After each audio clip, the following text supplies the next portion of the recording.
State House Rock. I'm Kim Robinson, Executive Director. The Illinois Department of Transportation testified before the Senate Subcommittee on Capital Infrastructure Needs on February 21st. IDOT officials identified $13 to $15 billion in infrastructure maintenance needed over the next decade, including 730 bridges.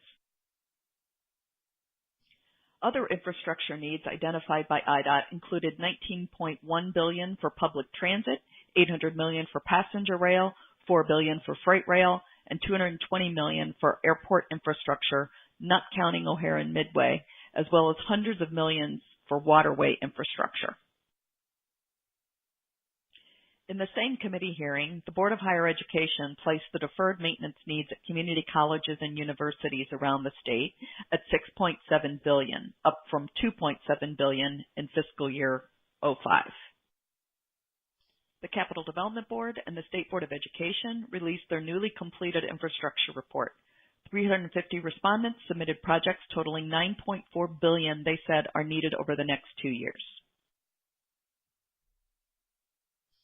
Of that $9.4 billion, $6.4 billion is needed for overall repair and maintenance, including $5.5 billion to address critical health, life safety issues.